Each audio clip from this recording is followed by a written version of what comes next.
Okay, so imagine this. You're a teacher, right? And it's like you've got this, I don't know, X-ray vision. You can peek right into your students' brains and see those concepts like really clicking. Yeah, like you can see what they're getting and what they're hitting a wall with. Exactly. It's like having a GPS, but for their learning, their own personal learning journey. And that's basically it. That's learning analytics in a nutshell, right? It is, but it's more than just, test scores and grades. Yeah, way more. Think about all those little interactions, the quizzes they take online, those class discussions, even how they approach those homework problems. It's all data. It's like getting to see the full picture, how each student learns best. I Yeah. mean, wouldn't you say that's super valuable for a teacher? Absolutely. And that's what's so great about this guide we're diving into. It gives teachers the tools and strategies to actually use this data well. And speaking of, it's packed with these aha moments. Like, take the story of Ronnie, this dedicated math teacher, but her students Hmm. just weren't getting fractions. Oh, poor Ronnie is struggling, trying everything, and then boom, the data reveals something unexpected. Totally unexpected. Well, it turns out her students had missed this one key concept, but from weeks earlier. It was like, hold up, rewind. Remember that division unit a while back? That was the real issue. Like trying to build, I don't know, a house on a foundation that's shaky. Exactly. You can't just jump into fractions if you're still wobbly on division. And that's the beauty of this data. It's like a spotlight on those foundational gaps. Even the best teachers, we can miss those sometimes. Speaking of missing things, have you ever felt totally lost in a class? Like everyone's got it, but you're just, I don't know, drowning. Oh, totally. And you know what? A lot of times it boils down to learning styles. Learning styles. Yeah, some folks are visual learners. They need to see it to get it right. Others, they're all about that hands-on approach. They've got to tinker and experiment. It's true. Everyone's different. And the traditional classroom, it often ends up being this one-size-fits-all thing, which can leave some students feeling a bit lost. Which leads us to another big idea in this guide, differentiated learning. It's like, remember that GPS analogy? This is where it really comes into play. Instead of taking every student on the exact same route, it's about tailoring the journey, personalizing it. Exactly. It's about recognizing that each student is unique with their own strengths, weaknesses, and preferences. And when we can tap into those, that's when the magic It's happens. about making sure every student feels seen, heard, and understood. Absolutely. It's not just about making them feel good, though that's important. It's about creating an environment where they can truly thrive. And that leads to better engagement, better motivation, and ultimately better results, right? Absolutely. And you know what's great? This guide is jam-packed with real examples of how teachers are making this happen. Like using those weekly quizzes, but not just for a grade, but to really see where each student is at. It's about using data to track progress over time, to see what's working, what's not. So it's that working smarter, not harder. Exactly. And not just about helping students catch up, it's about giving teachers those early warning signs when a student might be starting to struggle. Before they fall behind. Precisely. It's like having those little red flags saying, hey, this student might need a little extra support here. And that's where things get really interesting. It's having a crystal ball. Right. But instead of seeing the future, we're really trying to understand the present. Exactly. And when we really get where a student is right now, that's when we can really start to, guide them where they need to go. And that's where this whole feedback loop thing comes in, which this guide is really big on.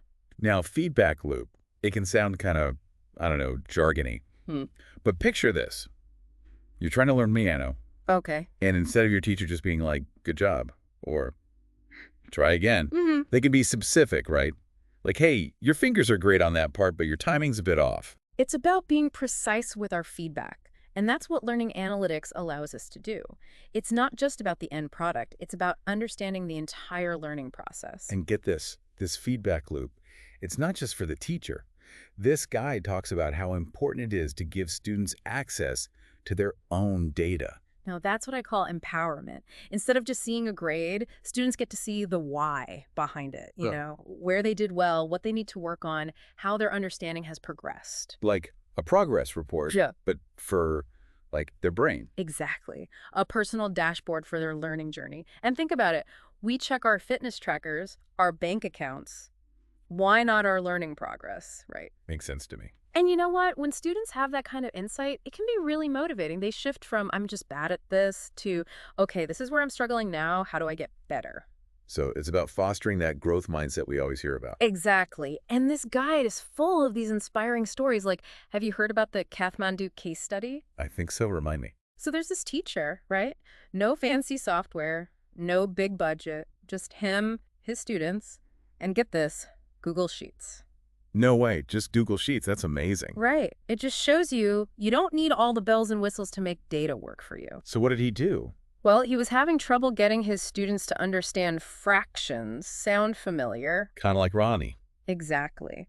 So he decides to track their quiz scores using, you guessed it, Google Sheets. And just by seeing the data laid out visually, he starts to see this pattern. What kind of pattern? He realizes that a lot of his students are tripping up on the same kind of problem.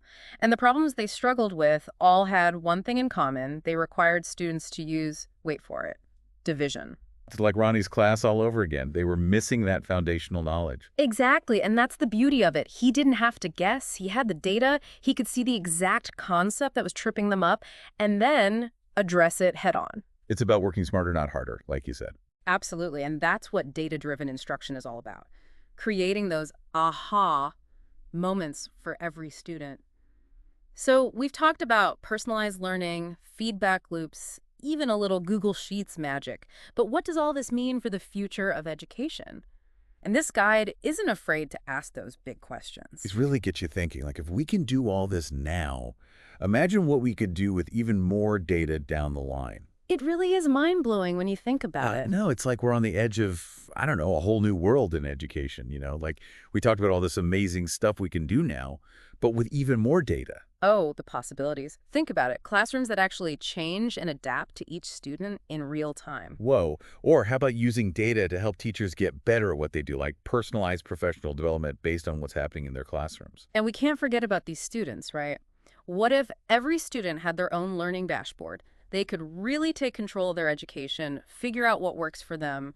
Like that personalized GPS we were talking about, but for their whole education. Wow. It's about moving away from that one-size-fits-all approach and really celebrating what makes each student unique. And it all goes back to, like we've been saying, data. But not just data for the sake of data, right? It's about using data to understand, to empower, to make learning, I don't know, more fair and effective for everyone.